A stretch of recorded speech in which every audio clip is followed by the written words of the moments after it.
sommaire de cette édition d'information de culte spécial de la mission évangélique La connaissance de la vérité du Christ. Il s'agit donc de rendre grâce à Dieu pour tous ses bienfaits en faveur de son peuple. Nous parlerons également de la 5e édition du ministère d'intercession des femmes de valeur MIFEV.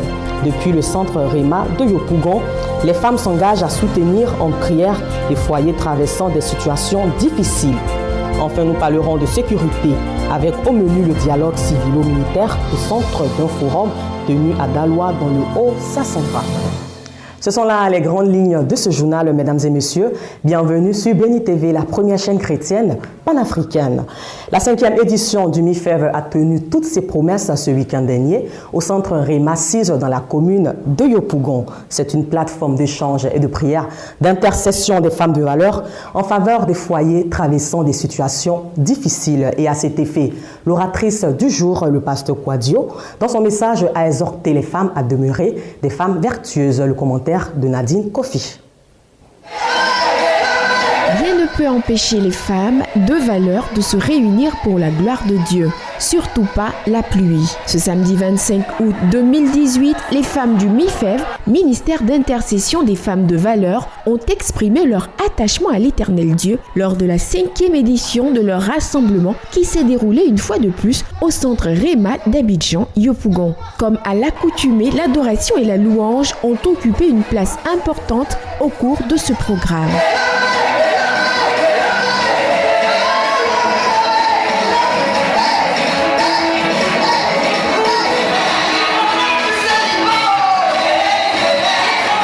À travers de nombreux témoignages, les femmes de valeur se sont mutuellement édifiées avant d'être enseignées dans la parole de Dieu par le pasteur Quadio. L'oratrice issue de l'église Foursquare a exhorté les femmes à être de véritables aides pour leurs hommes dans tous les sens du terme.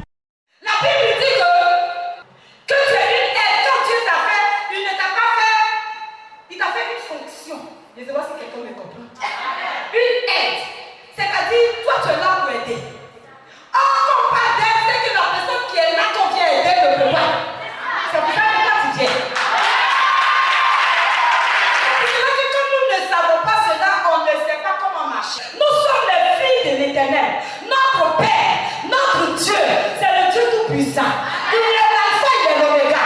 Même s'il n'y a pas quelqu'un pour le moment, parce que la personne va venir dans ta vie, mais sache que ton Père. Je ne sais pas si quelqu'un me comprend. Après la prédication, ce fut l'intervention de la présidente Ruth Kofi qui a conduit les femmes dans un temps intense de proclamation, d'intercession et de restauration.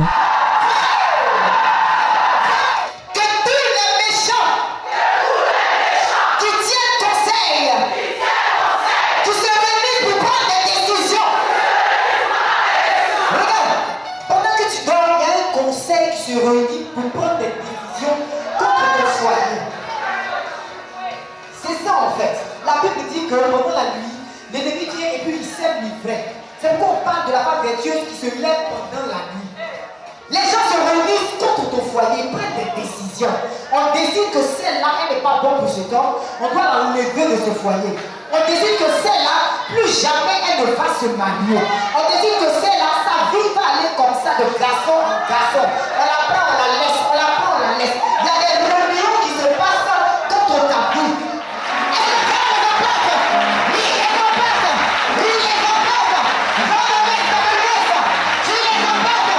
L'onction était donc au rendez-vous et toute la gloire revient à Dieu qui a rendu possible cette 5e édition.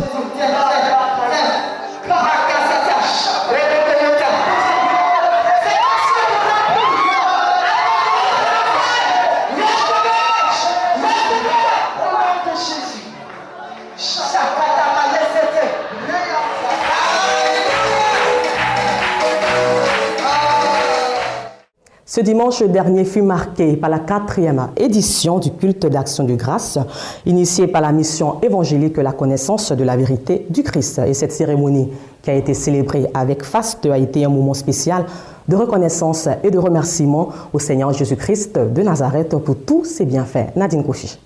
Clameurs, réjouissances et célébrations étaient au menu du culte d'action de grâce organisé par la mission évangélique La Connaissance de la Vérité du Christ, sise à la Riviera Faya dans la commune de Cocody. Dire merci à l'Éternel pour tous ces hauts faits, c'est dans cette optique que les responsables de cette mission ont initié la 4e édition de l'Action de grâce de ce dimanche. Comme un seul homme, les fidèles sont venus nombreux participer à ce culte d'action de grâce, tous heureux d'être témoins de ce moment spécial. Aussi l'honneur est-il revenu à Maman Hortense Kenda, première responsable de la mission, de présenter tous les hommes de Dieu invités. Un sketch donné par la jeunesse de l'église sur la reconnaissance à Dieu, suivi d'une prestation de la chantre Amy Tiapo, ont apporté une note de gaieté à cette célébration.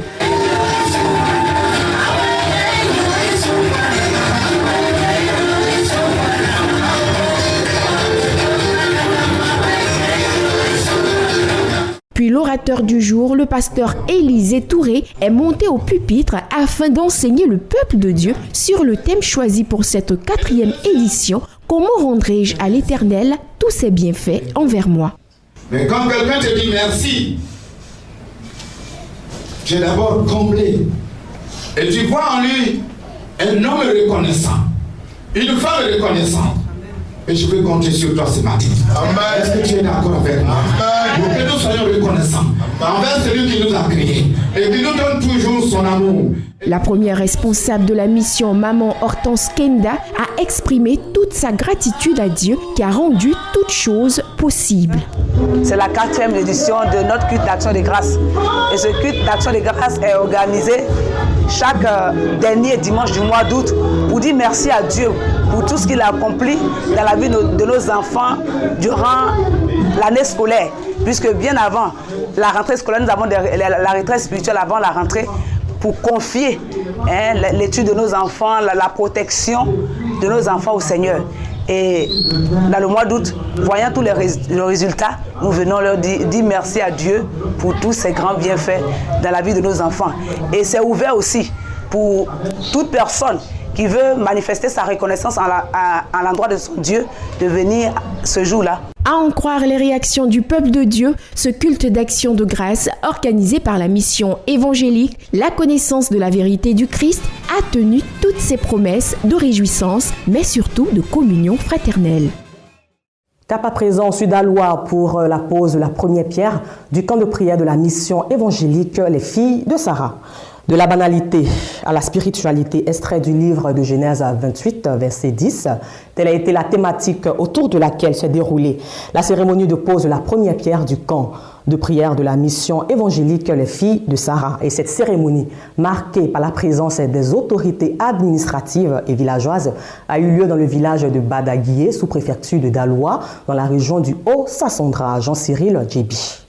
Après plus de 20 ans d'existence, la mission évangélique Filles de Sarah, chapeautée par le révérend prophète William Eligioman, a déposé ses valises dans le village de Badaguié, sous-préfecture de Daloa, dans le département du Haut-Sassandra. Objectif, architecturer un camp spirituel de famille pour permettre aux habitants de la dite localité d'entendre la bonne nouvelle de Jésus-Christ. En présence des autorités villageoises, administratives et spirituelles, cette célébration s'est tenue sur le thème de la banalité à la spiritualité, extrait de Genèse 28, verset 10. Intervenant sur cette thématique, l'apôtre Michel Epa a livré la pensée du Seigneur. La terre a des portes, le ciel a des portes, tous les milieux, même la vie de l'homme a des portes. Il faut donc posséder ces portes par la puissance de Dieu avant d'entreprendre. Vos attention, appelez des hommes de Dieu pour prier. Il y a des portes. Vos maisons, il y a des portes. Vos propres vies, il y a des portes. Quand la porte de ta vie n'est pas commandée par le Seigneur, ce sont des démons qui commandent les portes de ta vie. Et là, c'est dangereux. Nous sommes venus posséder ce lieu et posséder les portes de ce lieu. Dis Amen. Après cette célébration, l'homme de Dieu, accompagné par des autorités villageoises, administratives et spirituelles, a procédé à la pose de la première pierre de l'édifice qui sera bâti sur une superficie d'1 hectare de terrain. C'est toi qui as conduit Isaac dans le désert à Guérard. Et là, tu l'as enrichi de toutes sortes de grâces. J'ai pris que ton serviteur, dans ce lieu qu'on l'emploie isolé, que ce lieu devienne un pays Seigneur, un facteur de cohésion, un facteur de rassemblement. Les autorités venues prendre part à cet événement se disent satisfaits et heureuses. Le leader de la MFSA, quant à lui, a béni le Seigneur pour la réussite de ce programme avant de dire merci aux autorités ainsi qu'à tous les campeurs. Nous voulons bénir son Saint-Nom, lui qui a permis que notre rêve soit réaliste et réalisé. Merci, le Seigneur, pour ce qui vient de se passer. C'est sur une note de gaieté qu'a pris fin cette célébration.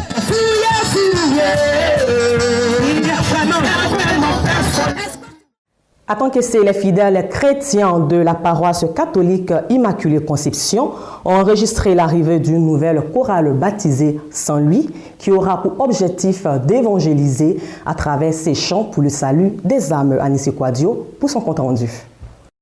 Nous avons choisi le nom de Saint-Louis. Bonté de Dieu avec empressement et dans la joie. Oui. Ce sont les vœux et les promesses de la chorale Koulongo, désormais appelée Saint-Louis, qui a été baptisée en présence du parrain Germain Quadio et également des fidèles chrétiens, parents, amis et connaissances venus très nombreux pour la circonstance. Ce fut l'occasion pour la chorale Saint-Louis de la paroisse Immaculée Conception de Tanquessé d'égrener son répertoire riche, varié et coloré de cantiques et de louanges à la gloire du Seigneur.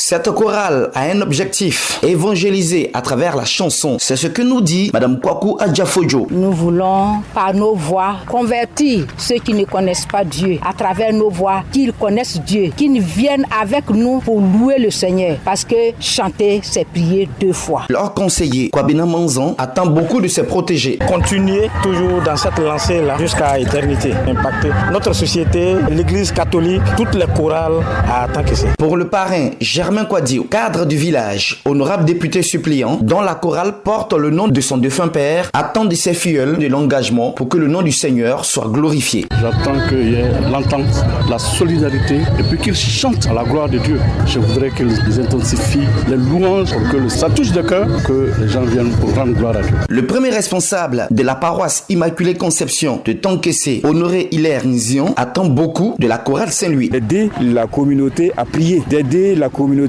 à faire de belles célébrations, des célébrations recueillies, des célébrations très priantes. C'est cela que j'attends de cette chorale. Surtout, j'attends que cette chorale aide la communauté à vivre dans l'harmonie, dans l'union, dans l'entente et dans la paix aussi. La chorale Saint-Louis de Tanquessé est le 6e groupe de chants qui vient ainsi accroître le nombre de chorales au sein de l'église. Elle est forte d'une 40aine de membres qui entend être un canal puissant par lequel la parole puissante du Seigneur sera glorifiée.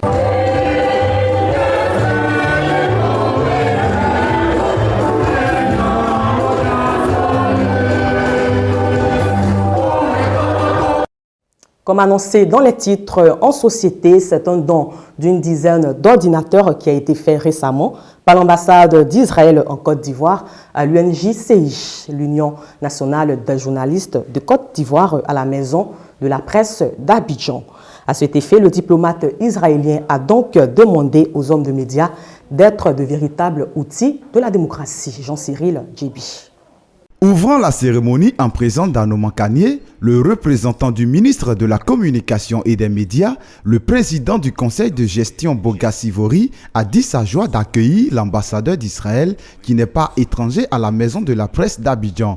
Puis, prenant la parole à son tour, le président du conseil exécutif de l'UNJCI a salué et dit sa reconnaissance au diplomate israélien pour sa prompte réaction suite aux préoccupations des journalistes de Côte d'Ivoire qui ont vu leur matériel informatique détruit lors des récentes pluies qui se sont abattues sur la ville d'Abidjan.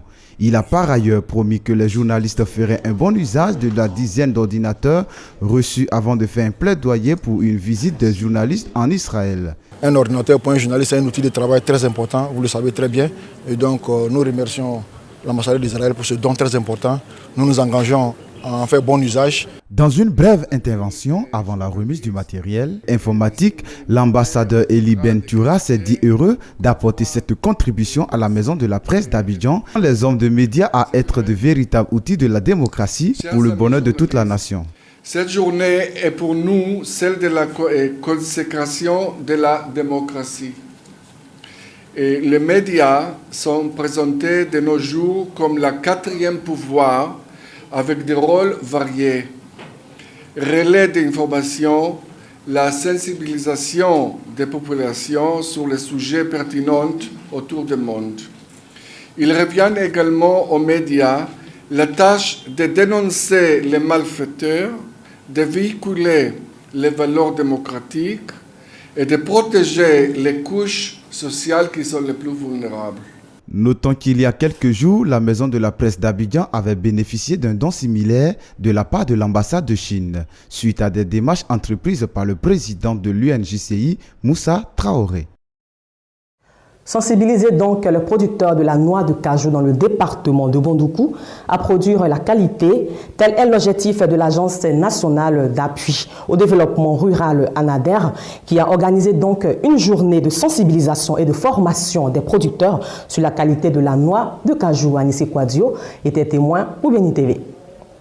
Les producteurs du département de Bondoukou sont venus massivement afin de participer à cette journée d'information et de sensibilisation sur la qualité de la noix de cajou. Initiative de l'Agence nationale d'appui au développement rural, ANADER. M. Traoré Bassoumori, coordonnateur national des filières coton, anacarde, mangue et foresterie à la direction générale de l'ANADER, donne tout le sens de cette rencontre. Sensibiliser largement les producteurs qui vont les amener à améliorer la qualité, relayer l'information dans les différents villages qui compose le département de Bondoukou. Notre attente, c'est que la qualité, le KOR, qui est un indice de qualité de cette région, soit restauré et mieux, soit à un niveau élevé pour qu'on dise que la noix de cajou origine Bondoukou est de qualité. L'institution du Conseil du coton et de l'anacarde dans la région du Grand-Togo est venue soutenir l'ANADER dans le cadre de cette rencontre d'échange et de sensibilisation à l'endroit des producteurs. M. Bamba Sori a pour sa part salué les efforts de l'ANADER qui accompagne le Conseil du coton et de l'anacarde. Aujourd'hui, nous sommes en train de parler de qualité et qui parle de qualité parle de sac juste. Les agents de l'ANADER nous ont beaucoup aidé pour que tous les producteurs qui sont encadrés puissent avoir des sacs. Des producteurs modèles servant d'exemple ont été invités à partager leur expérience avec tous les autres acteurs de la filière anacarde afin de mieux produire des noix de cajou de qualité. Suivant réellement les conseils de l'ANADER, en suivant ces conseils, passant par le nettoyage jusqu'au séchage et la production, vraiment tu ne vas pas regretter. Ceux qui cherchent vers l'anacarde avant de vendre, tous ceux-là ne vont pas regretter. Parce que les acheteurs qui viennent dans notre village cherchent la qualité. Malgré la diffusion des bonnes pratiques agricoles à travers les champs écoles, les parcelles et unités de démonstration, beaucoup de choses restent encore à améliorer pour la production de qualité. Certains producteurs estiment que le prix du kilogramme de la noix de cajou ne leur permet pas de pouvoir vivre aisément. Le préfet du département de Bondoukou, Sila Mustafa, pense que la balle est dans le camp des producteurs qui doivent se mettre aux normes de la qualité afin que leurs produits soient achetés à des prix de qualité. La balle qui est dans votre camp de suivre les conseils des encadreurs agricoles pour produire la noix de cajou de bonne qualité. À partir de ce moment-là, nous pouvons nous attendre à un meilleur prix. Cette rencontre entre l'ANADER et les producteurs a été un véritable creuset d'échanges sincères et francs, permettant ainsi à tous les acteurs afin d'être au même niveau d'information. Toujours en société, mettons à présent l'accent sur le dialogue civilo-militaire qui s'est tenu à Daloa. Renforcer la sécurité dans la ville de Daloa, tel a été récemment l'objet d'un forum entre population et forces de sécurité portant sur la collaboration entre forces armées et populations face aux défis sociaux tels que le cas de la migration irrégulière et le réseau d'action sur les armes légères en Afrique. Pierre-Lois nous fait son compte rendu. Les populations de Daloa se sont fait une idée claire de la collaboration entre elles et les forces armées et de sécurité face aux défis de la migration irrégulière. Ils avaient devant eux, pour les éclairer, l'enseignant Yao Sévérin. À travers une conférence échange, il a souligné que la migration irrégulière est un problème social dont il est important d'apporter solution après lecture commune. Vous savez que nous revenons de plusieurs années de crise et à un certain moment, il y avait une certaine méfiance qui s'était créée entre la population civile et les forces de sécurité. Mais il se trouve que Au-delà de cette méfiance aujourd'hui, il y a la nécessité de quitter la crise, mais d'aborder les défis sociaux, les défis de la société. Et il est important que nous nous mettons ensemble, population civile, forces de l'ordre, pour adresser ces nouveaux défis qui se posent à la société ivoirienne. Dans le cadre du renforcement de la sécurité des populations, nous avons initié ce que nous appelons le dialogue civilo-militaire. Et dans le cas de Daloa particulièrement, nous travaillons sur cette question de la migration irrégulière. Vous savez qu'au-delà de la question sociétale que cela pose, au-delà de la question on va dire sociale, cela pose aussi une question de sécurité. Il est bon que les forces de défense et de sécurité et les populations de Daloa, bien entendu, s'accordent, s'entendent pour voir quelle est la meilleure approche. Cette tribune d'échange civilo-militaire est un débat ouvert qui a vu la participation des populations de Daloa, encourageant ainsi le partage d'expertise et d'informations entre les acteurs de la réforme du secteur de la sécurité et les populations. Donc j'encourage les parents à pouvoir apporter une rééducation vraiment à nos enfants pour que ces enfants-là puissent comprendre véritablement que là où nous sommes, nous pouvons par l'organisation, oui, arriver à mieux vivre et à mieux nous épanouir, que de laisser les enfants aller à la perdition. Cette activité a pour objectif de fournir un cadre de dialogue et la consolidation de la confiance entre la société civile, forces armées et de sécurité de la région du Haut-Sassandra. Actualité africaine, le Kenya a décidé de développer et d'accroître son économie grâce à une exportation massive de ses avocats vers l'Europe. Le pays s'est donc donné pour challenge de produire plus pour exporter plus avec le concours, bien évidemment, des petits agriculteurs. Le Kenya veut profiter de la vague des tartines d'avocats en Europe pour développer sa production d'avocats. Le désengagement de certaines cultures traditionnelles comme le café ou le thé profite à la culture d'avocats très demandée en Europe en ce moment. Simon Kamani, 73 ans, et ses deux jeunes employés récoltent à la machette les avocats encore verts. Les fruits arriveront à maturité pendant leur long trajet jusqu'en Europe. Le café nécessite beaucoup de travail et d'entretien, alors que les avocats, c'est beaucoup plus facile. On gagne plus d'argent en travaillant moins. Au Kenya, la base productive d'avocats repose en grande partie sur de petits agriculteurs vivriers. Les paysans revendent ensuite leurs récoltes à des entreprises d'export. Simon fait partie d'un groupe d'agriculteurs qui vend ses avocats à la Fair Trade Company, société d'export qui a doublé ses commandes d'avocats l'année dernière. La demande augmente en particulier pour ces pays développés où les gens se préoccupent plus de leur santé. Les avocats kenyans sont produits de manière biologique, c'est-à-dire que le niveau de pesticides est presque réduit à zéro. C'est pour cela qu'ils sont populaires. Traditionnellement, les Kenyans mangent peu d'avocats. Plus de 90% de leur production est donc destinée à l'export. Mais la collecte des avocats des fermes kenyanes jusqu'à leur exportation en Europe demeure encore un défi. Theresa May joue les VRP en Afrique, c'est-à-dire voyageurs, représentantes et placiers. Lors d'un discours prononcé au Cap, la première ministre britannique, Theresa May, a plaidé en faveur d'un renforcement des investissements britanniques sur le continent africain pour compenser les pertes attendues à cause du Brexit. Theresa May a entamé ce mardi une visite de 3 jours dans 3 pays d'Afrique subsaharienne. Avant le Nigeria et le Kenya, la première ministre britannique est arrivée en Afrique du Sud. Lors d'un discours prononcé au Cap pour la première étape de sa tournée, elle a plaidé en faveur d'un renforcement des investissements britanniques sur le continent pour compenser les pertes attendues à cause du Brexit. D'ici 2022, je veux que le Royaume-Uni devienne le premier investisseur des pays du G7 en Afrique. Je souhaite que les entreprises du secteur privé britannique prennent les devants en investissant les milliards qui permettront aux économies africaines de croître de plusieurs milliards. Nous avons les outils pour le faire.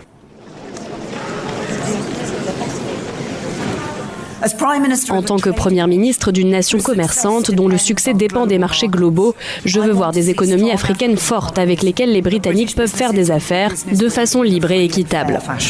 L'enveloppe promise par Theresa May est de 4 milliards de livres, soit près de 4,5 milliards d'euros.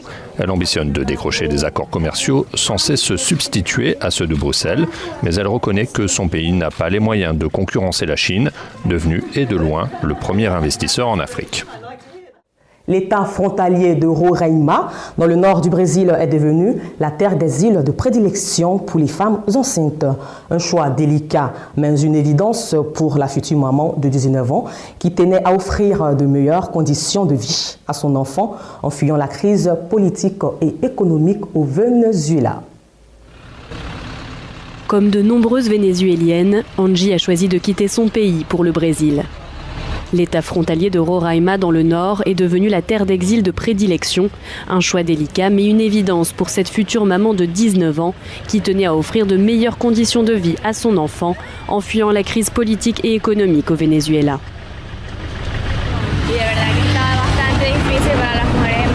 C'est très difficile d'être une jeune femme enceinte et une jeune mère de famille dans mon pays.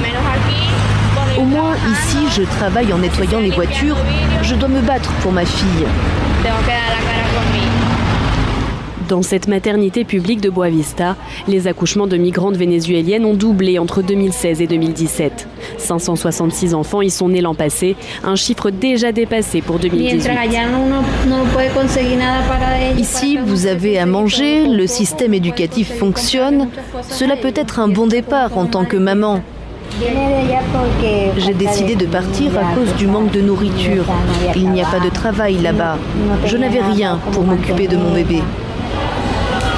Le gouverneur de l'État de Roraima a demandé à la Cour suprême du Brésil de fermer la frontière pour pouvoir faire face à la crise de l'immigration. Une requête rejetée par le gouvernement fédéral pour des raisons humanitaires. Refermons donc ce journal par cette actualité sportive portant sur la vente du club de football Chelsea. Le Sunday Times a déclaré que la décision prise par le milliardaire russe Abramovich, président du Chelsea Football Club, faisait suite à son rejet d'une offre d'achat pour une participation minoritaire. Suivons ensemble cet élément. Le milliardaire russe Roman Abramovich a engagé une banque d'investissement pour entrevoir la vente de son équipe de football de première ligue anglaise Chelsea, d'après le journal Sunday Times. Une source au club a nié l'information. Le Sunday Times a déclaré que la décision prise par le milliardaire russe faisait suite à son rejet d'une offre d'achat d'une participation minoritaire dans le club de la société de capital d'investissement américaine Silver Lake Partners. Par ailleurs, un porte-parole d'Abramovich à Moscou s'est refusé à tout commentaire sur la question. Les tensions entre la Grande-Bretagne et la Russie se sont accrues cette année après que Londres a accusé Moscou d'empoisonnement de l'ancien agent double Sergei Skripal en Grande-Bretagne en mars. Les richissimes Russes ont été affectés par les relations glaciales entre les deux pays. Abramovich a rencontré des problèmes pour renouveler son visa britannique en début d'année. Peu de temps après, Chelsea a déclaré que les travaux pour son nouveau stade à Londres seraient suspendus en raison d'un climat d'investissement défavorable. Mesdames et messieurs, ainsi se referme ce journal réalisé par Agathe Amissan et Corépol. Merci de votre aimable attention à la première chaîne chrétienne panafricaine. Que la joie de notre Seigneur Jésus-Christ de Nazareth soit notre force en tout temps et en toutes circonstances.